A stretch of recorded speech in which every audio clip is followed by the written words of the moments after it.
Ouch. కాజు ముక్కలా ఇక్కడ నేను ఇప్పుడు వేసుకోను కదా.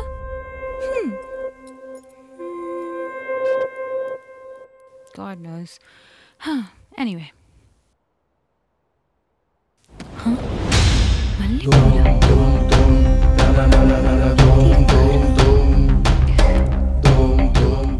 అక్కడ కాజు ముక్కలు, ఇక్కడ మల్లెపూలు. ఏంటిదంతా?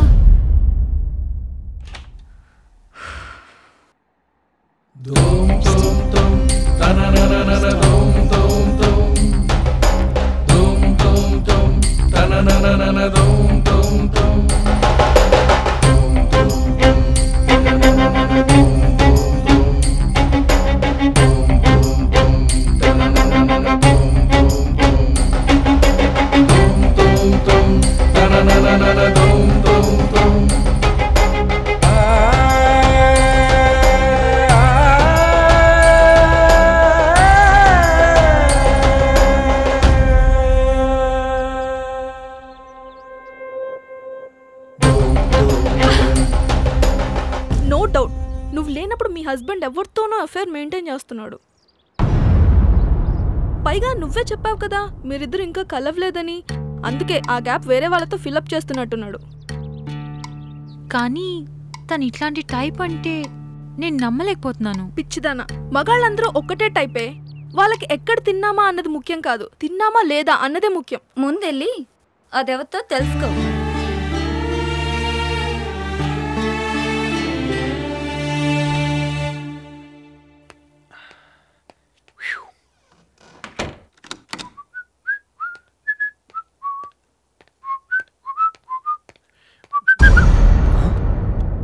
ఇక్కడుందేంటి? సోనీ, ఇక్కడున్నావేంటి? ఆఫీస్కి వెళ్ళలేదా? హే డార్లింగ్, నిన్నే అడిగేది, ఆఫీస్కి వెళ్ళలేదా? క్యాబ్ మిస్ అయింది. క్యాబ్ మిస్ అయిందా? తొందర రెడీ అవ్వచ్చు కదా. చూడు ఇప్పుడు అనవసరంగా లీవ్ అయింది. భయపడకు, నేను ఇంట్లో ఉండనులే. వాట్? అదే సుజీకి కాల్ చేశాను, వచ్చి పికప్ చేసుకుంటా అంది. ఓహో, అయితే సుజ్జి వస్తుందన్నమాట. యా. ఓకే, ఖచ్చితంగా సుజ్జి వస్తుంది కదా? వస్తుందనే కదా వెయిట్ చేస్తోంది. Oh, I'll just freshen up and come.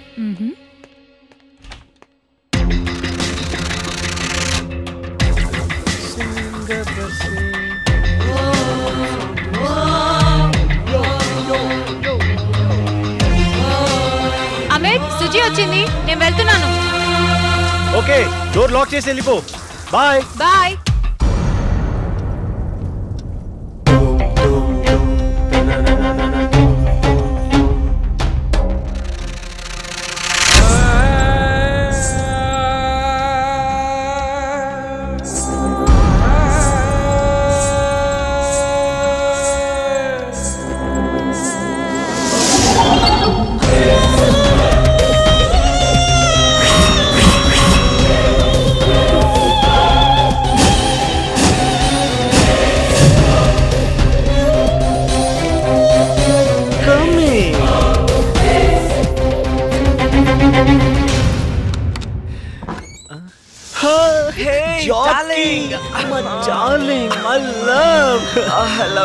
ఎందుకంత లేట్ జాకీ? మళ్ళీ ఫ్లైట్ మిస్ అయింది. I missed you Jackie. లేకపోతే నేను ఉండలేను జాకీ. నేను కూడా నువ్వు లేకుండా ఉండలేను.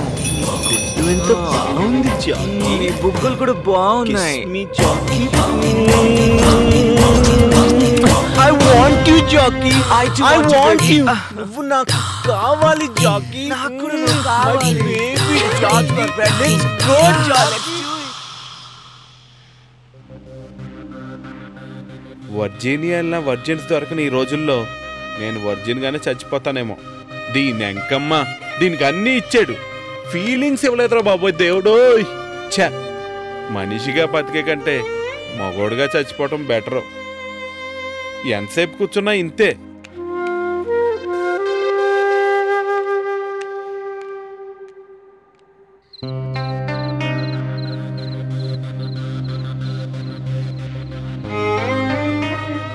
నుంచి చూస్తే సిటీ కూడా అందమైన అమ్మాయిలా కనిపిస్తుంది. దగ్గరికి వెళ్ళి చూస్తేనే కదా దాని అసలు రంగు తెలిసేది.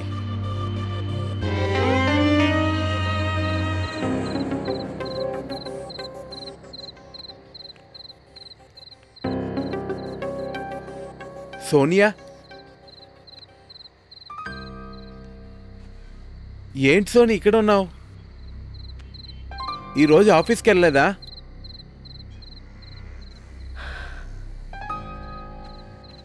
Any problem? చెప్పలేను, అలా అని చెప్పకుండా ఉండలేను. మరైతే చెప్పొచ్చు కదా, దాచుకొని లోపల ఎందుకు బాధపడటం? ఏం చెప్పమంటావు? మా ఆయన ఒక వెధవని చెప్పమంటావా? నేను ఇంట్లో లేనప్పుడు నా లంగాలు బ్రాలు వేసుకుని నా పక్క మీద ఇంకొకరితో, అది కూడా ఇంకొక అబ్బాయితో కులుకుతూ ఉంటాడని చెప్పమంటావా? ఏం మాట్లాడుతున్నావు నువ్వు? అర్థం కాలేదా? మా ఆయన గే.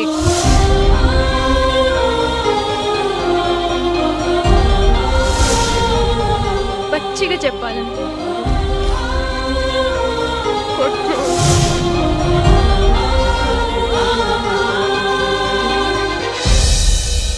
మొగుడికి సంపాదన లేకపోతే తల్లిదండ్రులకు చెప్పుకుని బాధపడచ్చు, బాధ్యత లేకపోతే తోడబుట్టిన వాళ్ళకి చెప్పి దారికి తెచ్చుకోవచ్చు. అసలు చెప్పుకోవడానికి నోరు రాని వీడి గురించి నేనెవరికి చెప్పుకోవాలి మదన్? బాధపడకు సోనియా. నేను బాధపడట్లేదు, నరకం అనుభవిస్తున్నాను తెలుసా. నాకు చచ్చిపోవాలనుంది.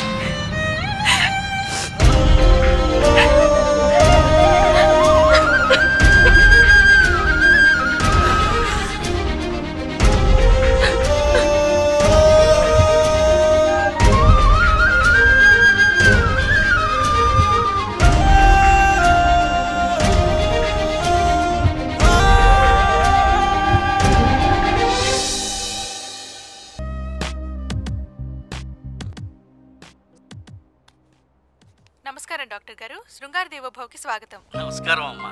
భగవంతుడు మనందరికీ ఇచ్చిన ఓ గొప్ప వరం శృంగారం. ఇది తెలియని కొందరు దంపతులు, ముఖ్యంగా స్త్రీలు, భర్తతో ఏదన్నా గొడవ వచ్చినప్పుడు అలిగి అతన్ని దగ్గరికి రానివ్వకుండా ఒంటరిగా ఉంటూ ఉంటారు. ఇలా చేయడం వల్ల ఆ ప్రభావం వారి దాంపత్య జీవితం మీద పడవచ్చు. అసలు దేవుడు శృంగారమనే ఓ సృష్టి ప్రక్రియను పెట్టడానికి కారణమే భార్యాభర్తల మధ్య దూరాన్ని దగ్గర చేయడం. అంతెందుకు, ప్రపంచంలో ఓ సంస్థ సర్వే ప్రకారం నిత్యం శృంగారంలో పాల్గొనే భార్యాభర్తలే జీవితంలో ఏ గొడవలు లేకుండా సుఖంగా ఉంటున్నారట. అసలు సంసార సుఖం అంటే ఇదా?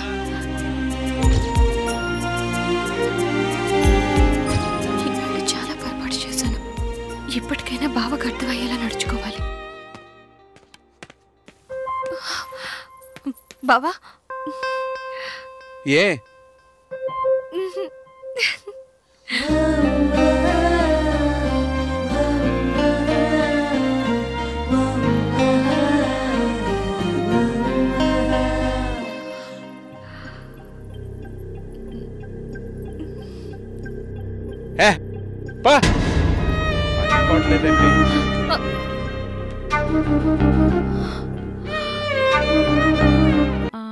ఓకే, అయినా థ్యాంక్స్ అ లాట్. నీ వల్ల నేను ఈ మధ్య చాలా హ్యాపీగా ఉన్నాను. యా, హే నువ్వేంటి అప్పుడే? నీతో ఎంజాయ్ చేద్దామని. నాతో ఎంజాయ్? హే, కళ్ళేంటి ఎర్రగున్నాయి? హో, వర్క్ స్ట్రెస్సా? అవునులే, రాత్రంతా ఒళ్ళు దాచుకోకుండా పనిచేసావు కదా. అవును, వాడు నిన్ను బాగా సుఖపెడుతున్నాడా? వాట్? ఒక వయసులో ఉన్న అమ్మాయి కాలేజ్ ఎగ్గొట్టి బాయ్ ఫ్రెండ్తో పార్కులకి సినిమాలకి తిరుగుతుందనుకో, ఆ అమ్మాయిని లవర్ అంటారు. అదే ఒక పెళ్ళైన అమ్మాయి ఆఫీస్కి వెళ్తున్నానన్న అబద్ధం చెప్పి రాత్రంతా వాడితో వీడితో తిరుగుతుందనుకో, దాన్ని అంటారు. Amit, mind your language. Oh, నీకు లాంగ్వేజ్ ప్రాబ్లమా? అయితే తెలుగులో అంటావు. నేను నువ్వేంట్రా? ఇదా ఇదా ఇదా అవునరా నేను 10 మందితో పడుకుంటున్నా, నువ్వు కూడా వస్తావా?